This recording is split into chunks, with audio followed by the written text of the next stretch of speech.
Engineers without a degree, I have some questions for you.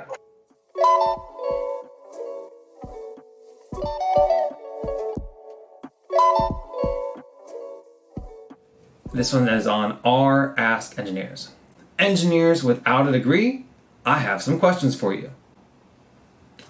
I'm a mechanical engineering student. I'm not the best at school, but I do love the craft.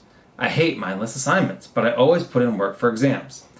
How hard is it to find a job without a degree? Is GPA important at all? Can one become certified as a mechanical engineer without a college degree? If you already have a few jobs in your resume, does it really matter? Have you done any freelance work? What was it like? I'm sorry for the blandness of the question, and regardless of the answer, I will still finish college and get my degree. I'm pretty much almost done, so might as well. Thank you for the time and consideration of my questions. Okay, let's go down the line.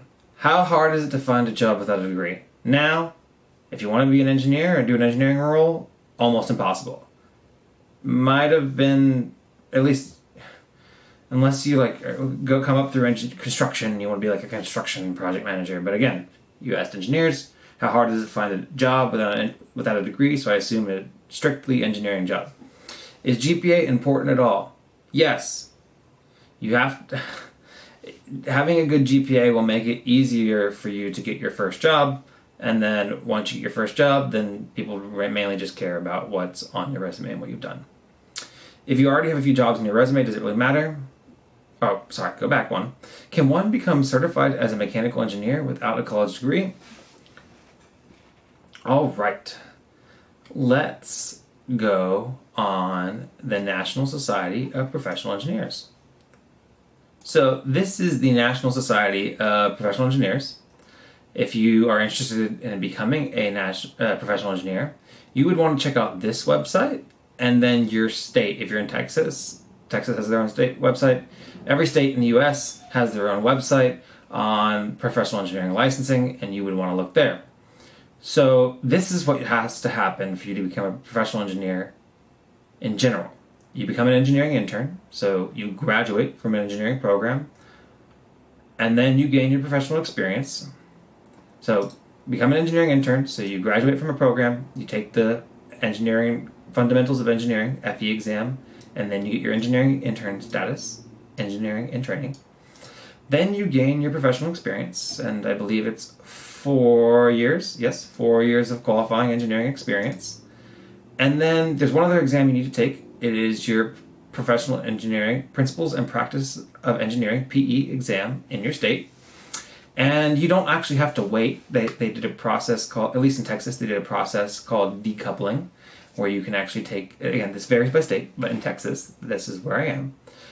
You actually can take your PE exam anytime after you take your FE exam and become an engineering in training.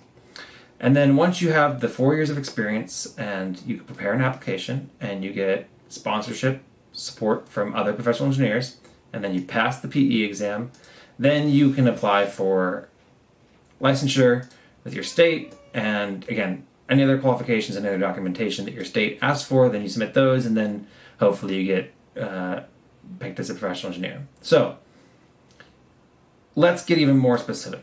In the state of Texas,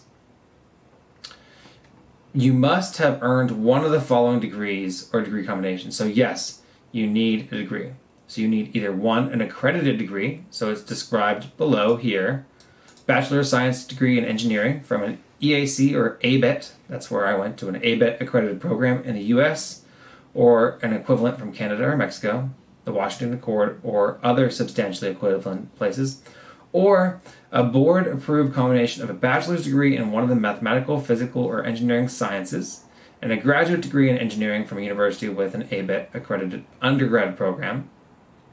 So that's an accredited degree, or a non-accredited degree, like a bachelor's in engineering technology from an ABET program, or a bachelor's degree in mathematical program approved by the Texas Board of Professional Engineers, and you will find each state has a list. Texas has their own.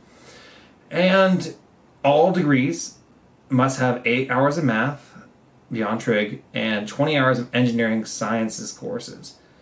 So, yeah, you need to have the coursework related coursework and graduate with a degree to become a professional engineer. So, yeah. Again, you still need a degree. So, next part of that question. You asked, if you already have a few jobs on your resume, does it really matter? Yes, because without the degree, you still cannot become certified as a professional engineer. Have you done any freelance work? I was like, I have not, but I bet it would have been great. And don't apologize for the blandness of your question. I encourage you to finish, as you said, I encourage you to finish your degree. It is important. You need it to become a professional engineer, at least in the US. And it is difficult to find a job without your degree. And give your best. GPA is important. It'll make your life a little bit easier whenever you're applying for your first job out of college. All right. Thanks for the question. Thanks for watching this segment of the Engineering Success Podcast. Make sure you like, comment, and subscribe. All those things really help me out. They boost me up in the YouTube algorithm, and they'll help other people see this great content. I'm not complaining. My thoughts get complicated. I cannot explain in lameness. Never losing focus because I ain't chasing payments. Still playing in the basement while I'm working on arrangements. They heard the kid in 50 countries. Thank God that's amazing. But I'd rather thank Spotify. They put me on the station.